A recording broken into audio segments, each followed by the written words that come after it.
हाँ जी, तो आज हम बात करने वाले हैं एक ऐसे प्लांट के बारे में जो दिखने में जितना खूबसूरत है ना, उससे बहुत ज़्यादा इसके फ़ायदे हैं।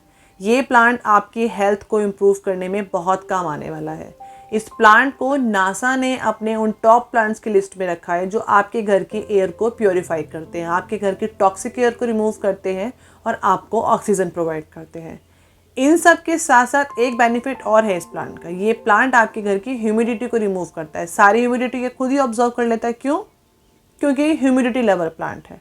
आपके घर में जो उमस होती है ना, कहते हैं अगर ये प्लांट आपने लगाया तो थोड़ी बहुत उमस तो ये कम कर ही देगा। तो आज इस प्लांट के बारे में डिटेल में बात करते हैं।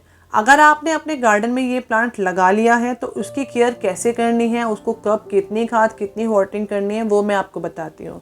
और अगर आपने ये प्लांट नहीं लगाया है तो इसको अपनी लिस्ट में ज़रूर डाल लीजिए। ये प्लांट आपके बहुत काम आने वाला है। हेलो फ्रेंड्स, मेरा नाम है शिवानी और मेरे चैनल प्लांट्स माय पीस में आप सबका स्वागत है। सबसे पहले इस प्लांट के बेसिक्स और सीज़न की बात कर लेते हैं। ये प्लांट जंगलों में पाया जाता है, बहुत मॉइस्चर वाले इलाके में, जो पहाड़ों के पास जंगल होते हैं ना, वहाँ पर पेड़ों के नीचे ये प्लांट अपने आप ही उग जाता है और उस एटमॉस्फेयर में ये प्लांट 7 फीट तक चला जाता है। लेकिन नॉर्मली आपके गार्डन में ये 3 से 4 फीट के ऊपर नहीं जाने वाला है। इस प्लांट का फेवरेट सीज़न रेनी सीज़न है और रेनी सीज़न में ये प्लांट दुगनी स्पीड से बढ़ता है। तो अगर आपके गार्डन में नहीं है ना ये प्लांट, तो आज ही ले आइए। और अगर है तो चलिए जानते हैं इसकी केयर कैसे करनी है। सबसे पहले मैं जो बात करने वाली हूँ वो है प्लांट की पॉटिंग मिक्स रिक्वायरमेंट की। किसी भी प्लांट की ग्रोथ में पॉटिंग मिक्स सबसे ज़्यादा इंपॉर्टेंट होता है। बॉस्टन फर्न को एक रिच सॉइल मिक्सचर चाहिए, यानी आपका जो गार्डन सॉइल का पोर्शन है वो खाली 60% हो और 40% इसमें कंपोस्ट डालेंगे। कंपोस्ट आप leave manure, cow dung manure, vermi compost कोई भी यूज़ कर सकते हैं। 40% जो कंपोस्ट आप डाल रहे हैं वो प्लांट की ओवरऑल ग्रोथ के लिए एक ऐसी डोज है जो 3-4 महीने उसके काम आने वाले हैं। आपको बस करना इतना है कि आपको एक नए सीज़न की स्टार्टिंग में, खासकर उसके ग्रोइंग सीज़न की स्टार्टिंग में, उसमें कुछ फर्टिलाइजर्स ऐड करने हैं, जिसके बारे में मैं आगे बात करूँगी। किसी भी प्लांट की ग्रोथ में मिट्टी के साथ साथ पॉट साइज़ की भी बहुत इंपॉर्टेंस होती है। अगर आप बात कर रहे हैं बॉस्टन फर्न के पॉट साइज़ की, तो बॉस्टन फर्न की जड़ें बहुत गहरी नहीं होती है, इसलिए आप अगर कम ऊंचाई वाला पॉट ले लेंगे तो चलेगा, बट कोशिश कीजिए कि आप थोड़ा चौड़ा पॉट लें। मैंने यहाँ पर 12 से 14 इंच का एक पॉट लिया है जो मेरे प्लांट के लिए अभी सफिशिएंट है। अगर मुझे बाद में लगता है कि इसकी रिक्वायरमेंट ज़्यादा है तो मैं इसको एक बड़े पॉट में भी आराम से रीपॉट करने वाली हूँ। नेक्स्ट जो बात करने वाली हूँ, मैं बात करती हूँ इस प्लांट की वाटरिंग रिक्वायरमेंट की। देखिए, इस प्लांट के साथ सबसे बड़ी प्रॉब्लम ये है, इसको रेगुलर लोग बिल्कुल पसंद नहीं है। अगर आप सोचें कि आपने आज भर के पानी डाल दिया और आप 4 दिन तक पानी नहीं डालने वाले हैं तो वो नहीं चलेगा।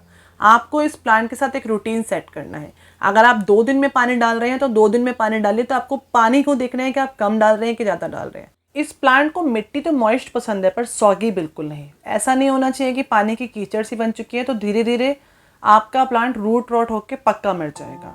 इसलिए इसकी मिट्टी को मॉइस्ट रखिए, ड्राई मत होने दीजिए, लेकिन उसको प्लीज़ सॉगी भी मत कीजिए। देखिए, अब तो गर्मियाँ जा चुकी हैं, पर गर्मियों में इस प्लांट को बचाने में मैंने थोड़ी मेहनत करी है। मैंने इस प्लांट पे मल्चिंग करी है और इस प्लांट को बाकी प्लांट्स के साथ शेडी एरिया में रखा है। इस प्लांट को ग्रुप में रखा है ताकि इसको मॉइस्चर मिलता रहे। मैंने कोशिश करी है कि इसकी मिट्टी को ना ही सूखने दूँ और ना ही उसको बहुत सॉगी करो। तो इसलिए आप अपने प्लांट्स की केयर में इन चीज़ों का ध्यान ज़रूर रखिए। चलिए, अब मैं आपको बताती हूँ कि मैं अपने प्लांट पे कौन कौन सी फर्टिलाइजर डाल के उसे रेनी सीजन के लिए तैयार कर रही हूँ। सबसे पहला और सबसे इम्पॉर्टेंट काम जो मैं यहाँ कर रही हूँ वो अपने प्लांट की गुड़ाई करना।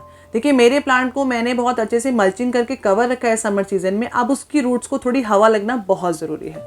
सबसे पहला फर्टिलाइजर जो मैं इसमें डालने वाली हूँ वो है सीवीड।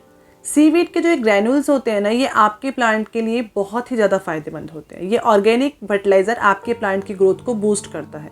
तो अपने सीजन की स्टार्टिंग में आपके इस बॉस्टन फर्न के प्लांट को सीवीड के साथ चाहिए फंगीसाइड। फंगीसाइड इसलिए क्योंकि रेनी सीजन में प्लांट्स में फंगस लगना बहुत ही कॉमन है।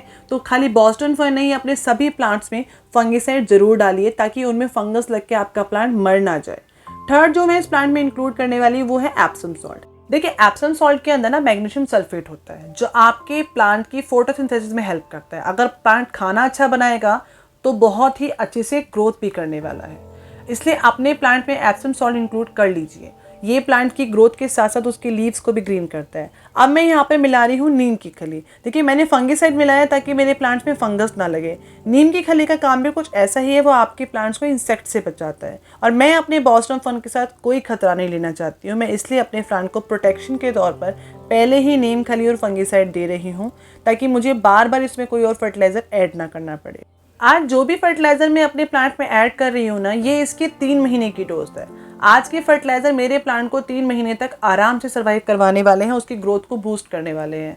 फिर इसके नेक्स्ट सीज़न तक मैं इस प्लांट में कोई भी फर्टिलाइज़र नहीं डालने वाली हूँ, सिवाय कुछ लिक्विड फर्टिलाइज़र के जो मैं अपने बाकी प्लांट के साथ इसमें इंक्लूड कर सकती हूँ। अब मैं अपने प्लांट के अंदर वर्मी कंपोस्ट ऐड कर रही हूँ। देखिए मैंने पहले ही बताया कि इस प्लांट को रिच सॉइल पसंद है, ऐसी सॉइल जिसमें काफ़ी सारे फर्टिलाइज़र कंपोस्ट हों जो इसको ग्रो करने में हेल्प करने वाले हैं। ये प्लांट वैसे भी जंगलों में उगता है जहाँ पर इसको बहुत सारा ऑर्गेनिक मैन्योर अपने आप मिलता रहता है, तो हमें भी इसको कुछ ऐसा ही एटमॉस्फेयर देना होगा। उसी एटमॉस्फेयर में ये प्लांट बहुत अच्छे से ग्रो करेगा।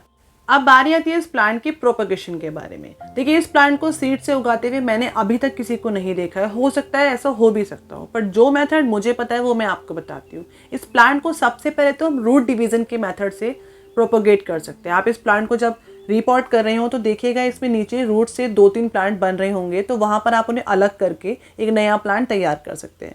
दूसरा इसके साथ होता है, जैसे स्पाइडर प्लांट के अंदर एक बेबी प्लांट निकलता है ना, वैसे ही प्लांट के अंदर भी एक अलग से लीव्स निकलना शुरू होता है और आपको छोटी छोटी कुछ रूट्स नजर आएंगी।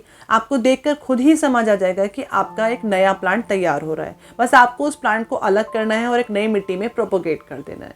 ये दोनों तरीके ही इस प्लांट को प्रोपोगेट करने में बहुत काम आते हैं और दोनों ही तरीकों से ये प्लांट बहुत ईजिली प्रोपोगेट हो सकता है। देखिए अगर आपको ऐसा लग रहा है कि इस प्लांट की केयर थोड़ी मुश्किल है, तो ऐसा बिल्कुल भी नहीं है। एक दिन अगर आप अपने इस प्लांट को देंगे तो 3-4 महीने की आराम से छुट्टी, और जब ये ग्रो होगा, जब ये बार बार बुशी होगा, तो आपको इसकी खूबसूरती देखते ही आपकी वो केयर बहुत कम लगने वाली है।